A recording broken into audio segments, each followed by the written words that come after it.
Welcome back, everyone. Ready for another deep dive? Always. What are we looking at today? Well, get this. Our source today is a single photograph Oh, wow. of a storefront sign Mm-hmm. from Tanzania. Interesting. It's for a place called Digital Financial Bridge.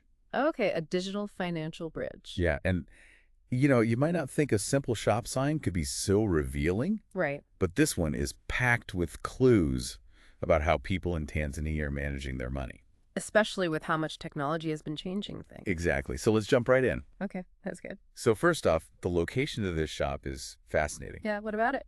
It's in Tandika Sokoni. Tandika Sokoni. Yeah, and from what I understand, it's this huge, bustling market area. Makes sense. But why would a place offering financial services Right.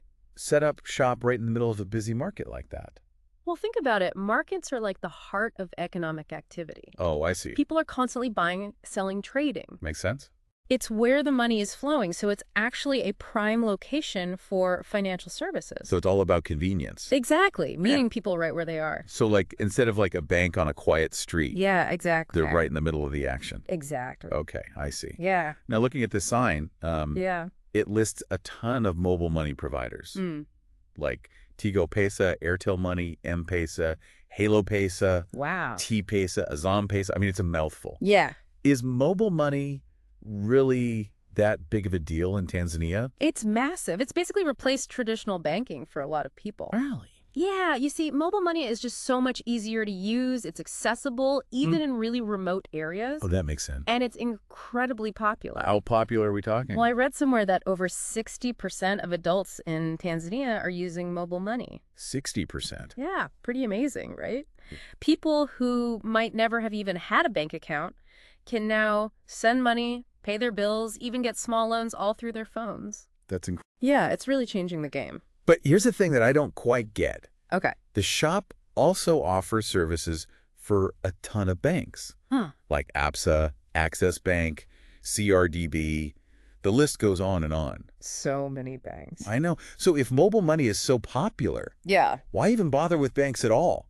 That's a great question, and it seems to indicate that this shop is trying to cater to a pretty wide range of financial needs. I see. It's like, think of mobile money as your everyday spending, almost like a digital wallet you carry around on your phone. Yeah. But for bigger things like larger transactions or saving money or maybe even taking out loans, banks still have a really important role to play. So you might use both, Mm. depending on what you need to do. Exactly. This shop is almost like a bridge between those two worlds. Which is pretty fitting given the name Digital Financial Bridge. Haha.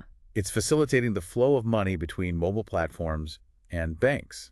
And even, get this, informal financial networks. Informal financial network. Yeah, things like savings groups or lending circles. Yep. Systems that exist outside of those traditional banks. Right. These are actually really common in lots of communities. And this shop seems to be connecting those informal systems with the more formal financial world. So it's kind of like this blend of traditional and modern all in one place. Exactly. That's so interesting. Yeah, it really highlights how financial systems are evolving. Yeah, it's like this shop is almost like a translator between all these different financial languages. That's a great way to put it. Okay, so we talked about location. We talked about all the different services. Right. But there's more to this sign. Really? What else? Check this out. Hmm. It also mentions a whole bunch of social media. No way. Yeah. TSSFL technology stack, WhatsApp, X, Instagram. Wow, they're on everything. I know. What do you make of that? Well, it shows how much they're embracing technology, even beyond just the basic transactions. Yeah. It could be for customer service, marketing, maybe even financial education. Like, imagine getting tips on how to manage your money or learning about new financial products, all through WhatsApp. Yeah. It's really interesting. It reminds me of when I was traveling in India a while back, Uh-huh. and people were using their phones to pay for everything, even like street food. Wow. It really opened my eyes to how much technology is changing things. Yeah, definitely. Now, one last thing on the sign. Okay.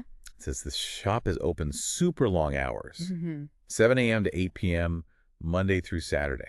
Wow, they're really working hard. I know. It's got to say something about the people who rely on this shop, right? Absolutely. Imagine the scene.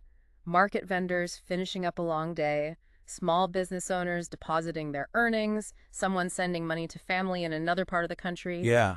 The shop is a lifeline for so many people. It's connecting them to the wider economy. For sure. It's really amazing how much we can learn about a place Right? and its people just by looking at a shop sign. It's true. I mean, it's a simple sign, Yeah. but it really gives us a glimpse into this evolving financial landscape in Tanzania It does. and how technology is bridging those gaps. Yeah, it really does. It makes you wonder what the future holds for financial services in places like this. Absolutely. As technology keeps advancing, how will that shape the way people access and use financial tools? And what new innovations will we see? Lots to think about. I know. But hey, you don't have to travel to Tanzania to uncover these kinds of insights. That's true. Keep your eyes open, Yeah. stay curious, Right. and you'll be amazed at what you can learn about the world, Yeah. even from the most unexpected sources. I completely agree. Thanks for joining me on this deep dive. This was a really interesting one. Until next time. See ya.